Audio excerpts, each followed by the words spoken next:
Ở tập trước, các thành viên của nhóm nhạc P336 đã có những màn đối đầu hết sức kịch tính, nhưng không kém phần dễ thương dí dỏm.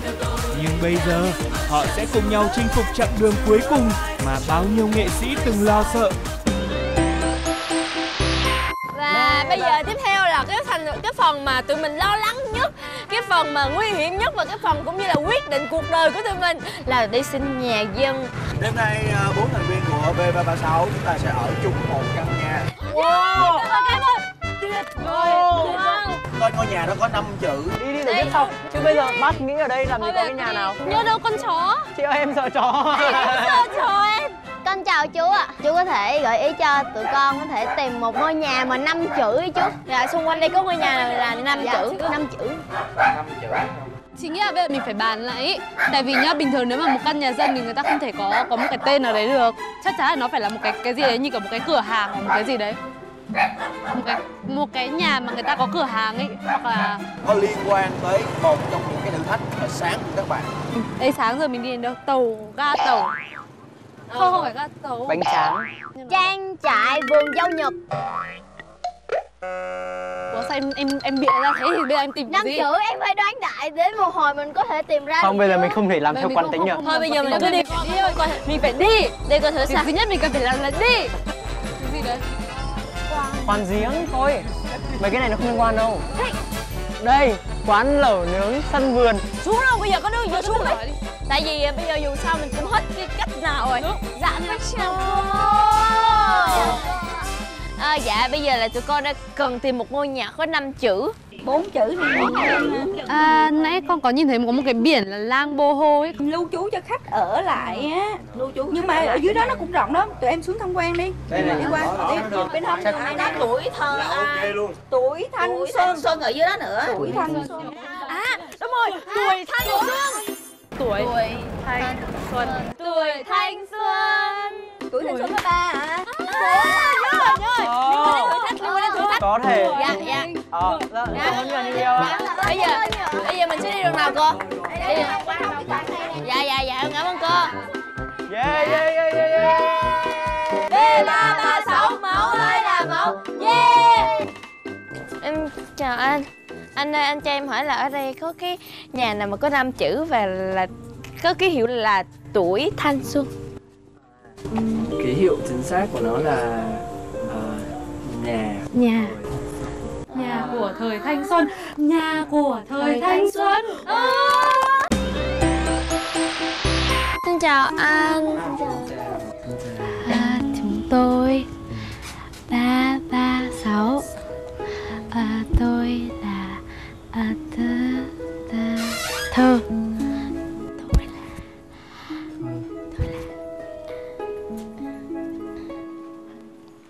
Tôi là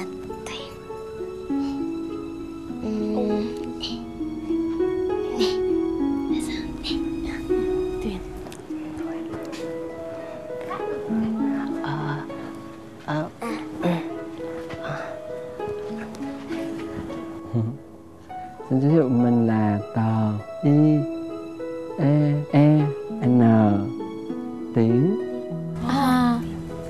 Bạn làm về gì? Ở đây mình làm bánh. Vì đây là một cái dự án dành cho các bạn người câm điếc á. Đây là một cái quán của Thời Thanh Xuân giúp cho các bạn câm điếc. Cho nên nếu mà các em muốn ngủ lại cùng á thì phải hỏi các bạn câm điếc ở đây. Thì bây giờ các bạn đã ăn cơm thì em vô em hỏi, nếu mà các bạn đồng ý cho em ở lại thì mời các em ăn cơm với mọi người luôn ha.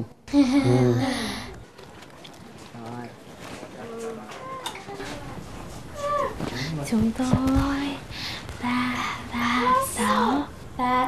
Có thể chúng tôi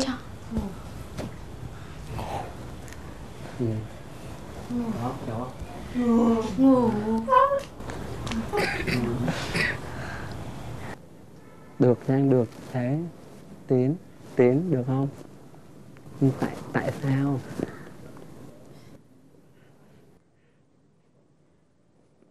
Nhìn thấy các bạn kiểu dễ thương quá hả? Các bạn đồng ý thì anh cũng sẽ đồng ý. Mọi mình ngồi xuống đây ha, rồi mình sẽ nắm tay nhau, ăn cơm cùng với nhau ha.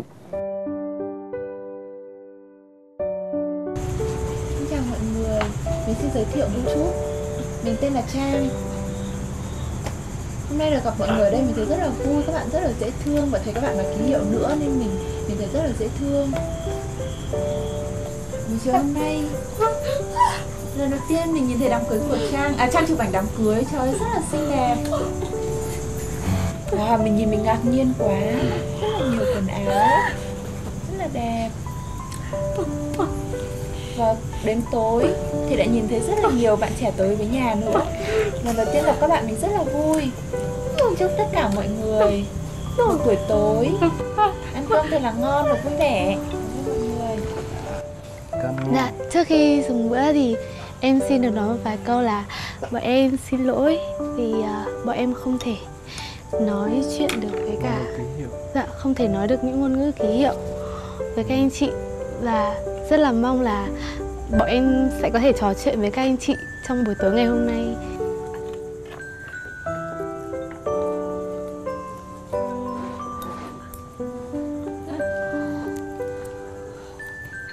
Tại sao lại phải kiểu thắt nơ thế? Cầu nguyện bữa ăn Để bữa ăn của mình không cần phải là quá là, đồ ăn không cần phải quá ngon, quá mắc tiền, nhưng mà mình phải sống đẹp trước đã.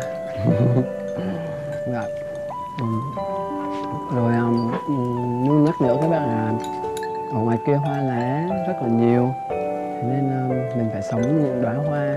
Tức là anh thành lập cái này lâu chưa? Nhà cũ, dự án trước thì 1 năm mấy, xong nó đem qua bên này, thì bên này được khoảng 6 tháng. Tức là cũng mới trong những năm gần đây. Mới.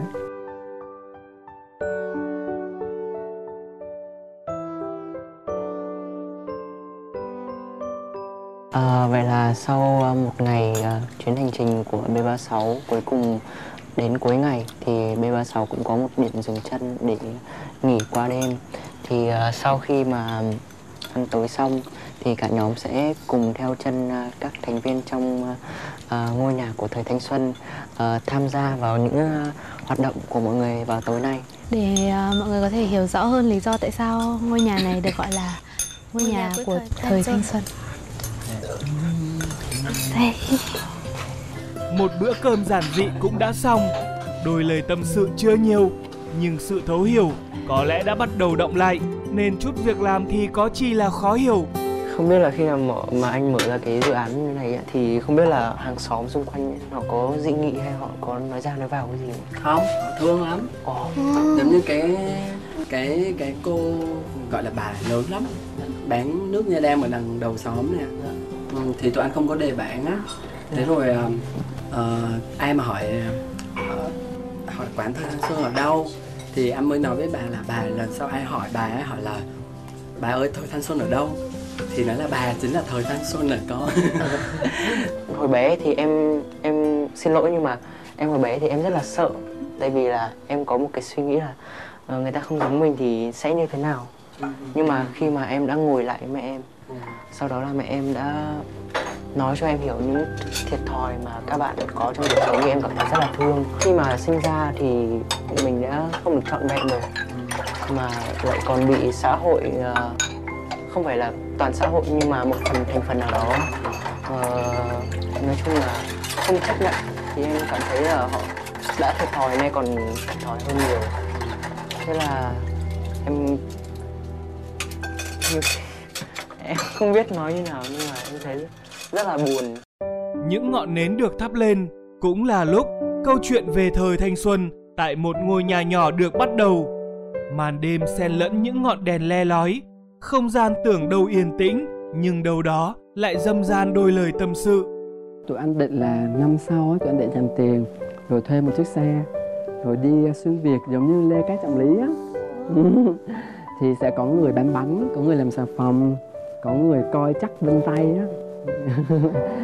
Dừng cái xe đó rồi chia sẻ và câu chuyện truyền cảm hứng. Sau khi mà đi vòng quanh nước Việt Nam rồi tụi anh sẽ chọn một nơi mà tụi anh yêu thích nhất, dừng lại để mở một cái dự án. Một cái dự án là nhà của thời thanh xuân hoặc quán của thời thanh xuân, Đà Nẵng hoặc là Hội An hoặc là Huế hoặc là Hà Nội, thì tụi anh sẽ mở trước. Trong cái ước mơ của tụi em là gì? Tụi em là gì? bọn em đều là một nhóm nhạc. Thì có một điều đặc biệt là cả bốn bọn em ở đây ấy, đều là vì đam mê mà rời khỏi thành phố chuyển vào Sài Gòn để tham gia cái dự án này. Đều là vì đam mê luôn. Giờ ước mơ lớn nhất vẫn là hát cùng nhau. Mình có ước mơ thì mình cứ giữ nó. Ví dụ em muốn ước mơ thành ca sĩ thì lúc nào muốn ước mơ thành ca sĩ.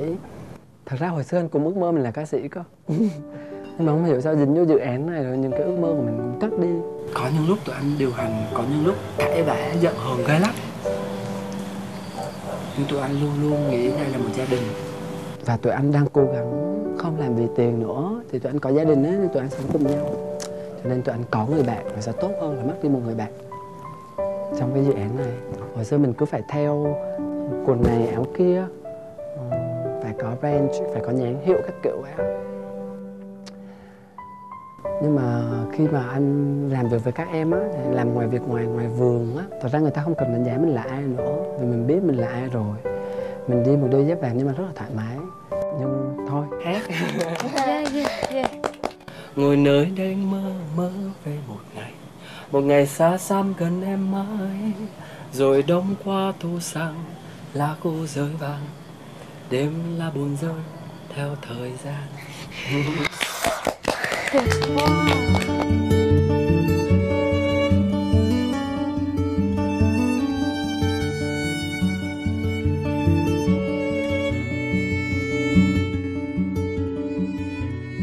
Thôi không có khóc nữa. Tại sao khóc? Em không biết. Thế cái này uống hết em. Đã phải uống nhiều quá nhỉ. Em xin lỗi. Rồi, nằm nước mắt đi. Trong một buổi như ngày hôm nay, chúng em được gặp những người mà tự nhiên là khi mà sinh ra đã cảm thấy là kiểu bọn em may mắn hơn rất nhiều, vì kiểu bố mẹ sinh ra mình đã đầy đủ, không bị đầy đủ, là nợ rất nhiều.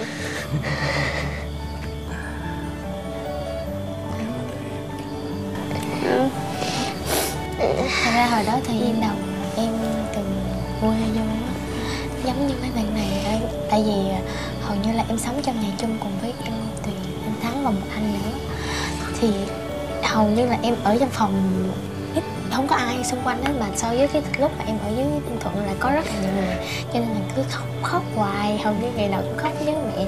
Có những lúc cảm thấy hối hận rồi xong, hay là cảm thấy muốn bỏ tất cả để chạy về quê cuộc sống lúc chút lại.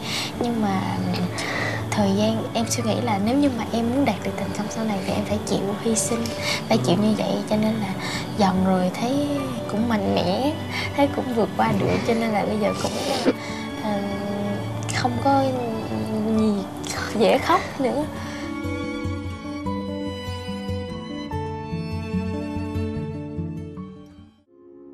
Buổi tối bình yên, buổi tối vô cùng giản dị. Có gì đâu ngoài ly trà, có gì đâu ngoài những ngọn đèn le lói. Và sự trải lòng của những con người xa lạ đã lan tỏa, làm ấm áp cả một ngôi nhà ẩn nấp sau màn sương đêm Đà Lạt. Đêm này có lẽ sẽ là một đêm dài. Một buổi sáng bình yên, tĩnh lặng, ai cũng dậy thật sớm để tìm một chút không khí của ngôi nhà thời thanh xuân. Tất nhiên, ai cũng có công việc riêng của mình.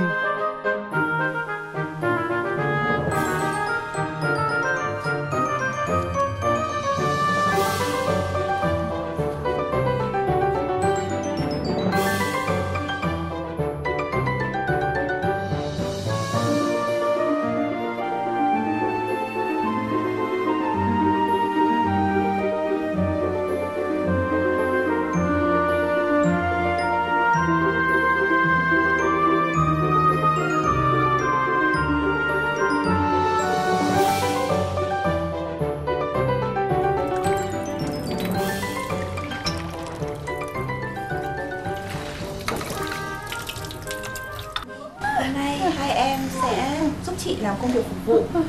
Thì em sẽ chịu trách nhiệm là thu dọn. Sau khi mà khách mình đã uống xong thì em sẽ mang khay đi ra và lấy về để cho bạn này thì có trách nhiệm là rửa và là xếp vào ly, xếp vào trong cái giỏ. Và khi mà nó khô rồi á thì hai em cùng nhau lau dọn rồi bỏ lên trên tủ. Cảm ơn. Em thấy thương quá. Cái hôm mà vào đây xin nhà thấy khá là bất ngờ. Vì chị không nghĩ là nhà này là dành cho mấy anh chị bị câm điếc.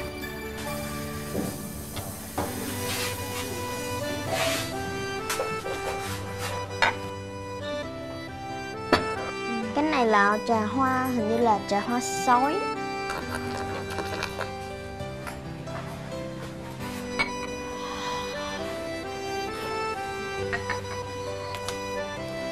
Một lá bạc hà, đi hái để bỏ vào đây.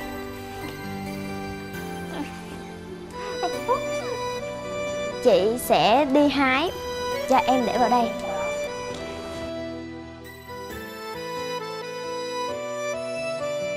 Hồi xưa bánh xà phòng này có giá là 11.000. Với giá 11.000 đấy người ta cũng không đòi hỏi một cái sự cầu kỳ quá lớn, cho nên bạn Điếc có thể dễ dàng làm được.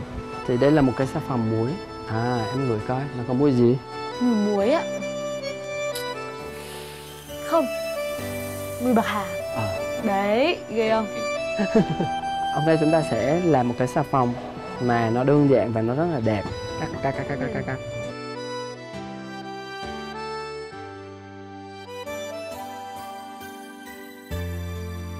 Mỗi em sẽ cho anh khoảng là 1 gram. 1 gram của cái này. Với công thức này em có thể cho con lố hơn 1 gram cũng được. Nó sẽ rất tốt cho da của em. 1,5 gram. Thôi cũng được đúng không? Sẽ rất tốt cho da em. 2 gram. Quá tốt cho da luôn. Mình sẽ cho một chút glycerin. Em sẽ cho anh 10 giọt. Cái này 1, là gì ạ? 2, 3, 4. Glycerin nó sẽ khi em tắm nó sẽ còn nằm trên da thì sẽ tạo độ ẩm cho da. Rồi các công đoạn nha, bây giờ mình sẽ cho anh là mỗi bạn làm 10 giọt tinh dầu ải hương. Đừng một khổ vậy. 1, 2, 3, 4, 5, 6, 7, 8, 9, 10. Thế rồi chúng ta sẽ sấy hoa.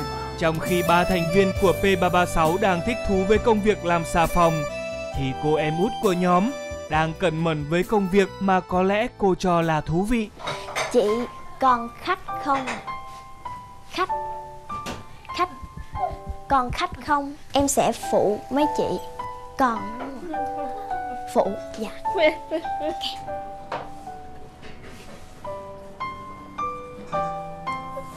Cố lên.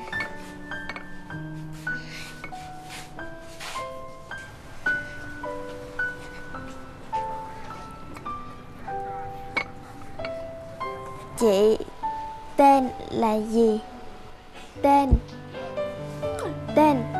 chị tên là gì?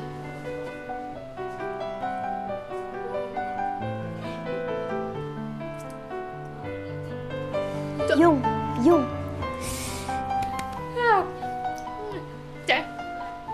Em là Tuyền.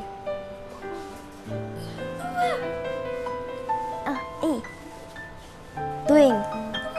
Em ở Sài Gòn.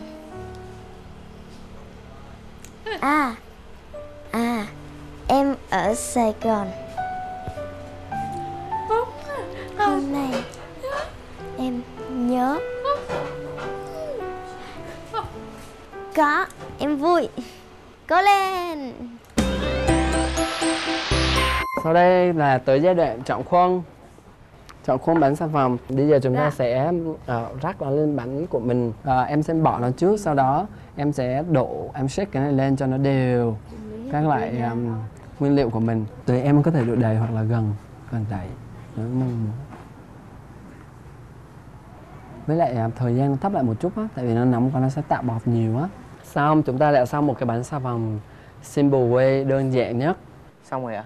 Đó, em đợi một chút, nó sẽ đông lại. Hồi hôm qua anh nói là lúc mà anh ở Philippines anh đang học xong rồi anh bỏ mọi thứ để anh trở về đây á, là lúc đó gia đình anh thế nào? Mọi người có đồng ý cái quyết định của anh không? Lúc nhiều người hỏi anh là khi bạn làm dự án như thế này thì việc đầu tiên bạn làm cái gì? Thì việc đầu tiên là anh lock toàn bộ Facebook gia đình, người nào mà nói là không làm được. Khi mình kể dự án đó thì có một cái anh kia, ảnh quyết định là cho vay vốn không đồng 20 triệu đầu tiên để làm. Và dự án đầu tiên làm với người điếc, thật ra nó là cái duyên. Nhưng mà với anh thì dự án của người câm điếc đó là một cái dự án luôn luôn đồng hành với anh hết cuộc đời này. Và nếu anh còn thực lực, còn đủ năng lực, còn đủ sức khỏe thì anh sẽ làm dự án cho nhiều người yếu thế khác. Những chiếc xà phòng vừa đông đặc lại, nhưng câu chuyện có phải để kể về những món quà xinh xắn này, hay nó là sự đong đầy, gắn kết của những trái tim giống nhau về nhịp đập, nhưng lại khác nhau về sự cảm nhận cuộc đời, khác nhau về những ước mơ, khác nhau về cái gì gọi là khao khát cuộc sống.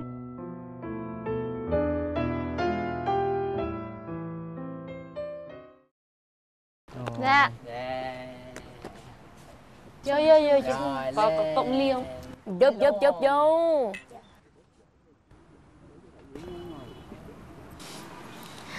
Ước mơ của bạn là gì? Ngủ, mơ. Mơ. Tiến thích làm bánh nè,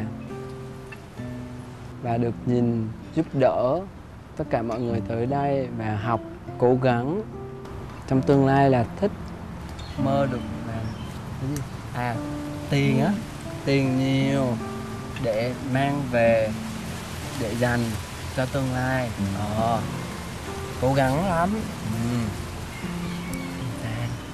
Trang sẽ phụ cho ba mẹ trong tương lai. Trang lấy chồng xong, kết hôn xong, quay lại giúp câm điếc học xà bông. Đúng không? Học xà bông. Cảm ơn. Có nhiều người hỏi anh thời thanh xuân nghĩa là gì? Và bạn suy nghĩ về giới trẻ hiện nay. Khi mình còn trẻ mình có thể làm những cái điều sai phạm, nhưng mà đối với anh tất cả đều là trải nghiệm. Và với anh thời thanh xuân nghĩa là cống hiến. Có nghĩa là khi mình còn trẻ mình cống hiến giúp cho những người yếu thế để trở lại với lại một cái đường đua của cuộc đời. Đối với anh gọi là thời thanh xuân. Nên trong tương lai phải sống tốt nha. Dạ. Cảm ơn các em. Nghe chim hót không chỉ bằng tai, nói yêu thương đâu cần lời của miệng. Ở tại nơi hạnh phúc luôn hiển hiện, một nụ cười bừng sáng giữa gian truân. Đôi mắt đủ nói lên những tâm tình, đôi tay nhỏ vẽ nên trời mơ ước. Ai cũng chỉ có một thời tuổi trẻ, nên đừng làm buồn tẻ thuở thanh xuân. Và bây giờ thì team của team Nhị Mơ và team Xanh Bát Canh đã làm xong 2 cuốn sổ để gửi tặng quán. Và bây giờ cả hai đội sẽ tìm một góc nào đó thật là đẹp để đặt sổ xuống, lưu lại ở đây. Và hy vọng là đúng 1 năm sau nếu mà có cơ hội thì cả nhóm sẽ cùng quay lại và xem trong này mọi người đã viết những cái gì, rồi mọi người sẽ nhớ lại khoảng thời gian này.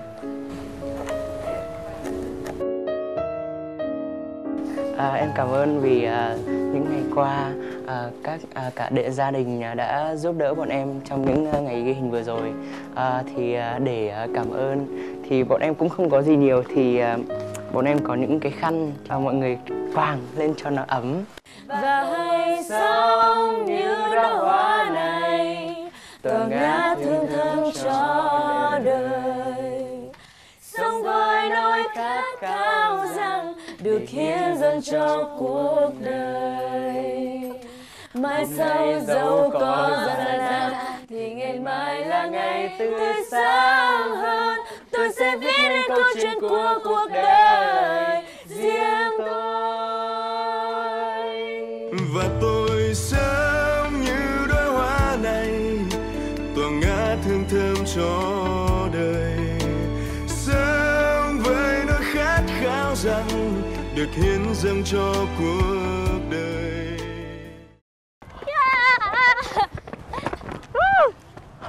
Sau chuyến đi tại ngôi nhà của thời thanh xuân thì Hailey đã học ra được một bài học là thời thanh xuân là gì? Thời thanh xuân là gì? Thời thanh xuân đối với mình là để đi, để trải nghiệm với các người bạn của mình, để đi kiếm tìm một hạnh phúc, để sai, mắc nhiều sai lầm vào, càng nhiều sai lầm càng tốt. Và quan trọng nhất thì thanh xuân là để cống hiến. Và điều bọn mình đang làm là cống hiến cho tất cả các quý vị khán giả. Yeah, vô.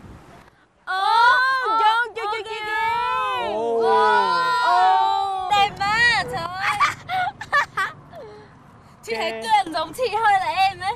Đúng. Em thấy chị giống ai á? Đây đánh Đây là chị Annabelle. Chị Annabelle.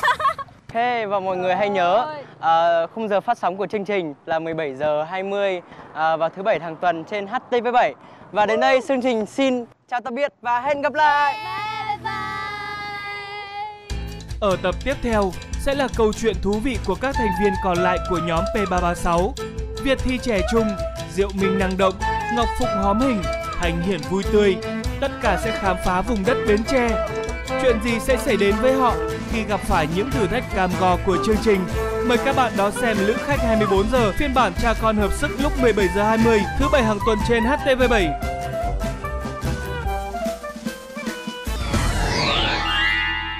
D336, mẫu ơi là mẫu. Leo dừa hái dừa em cũng làm. Ôi ơi. Vậy? Lấy cái cà rồi chứ không phải là cái ly nữa. Chết rồi. Biết không có. Hối hận về việc làm của mình. Trời. Ủa sao ướt nhem vậy? Có tí hối hận. Chương trình sẽ mời các bạn ăn một loại đặc sản ở đây.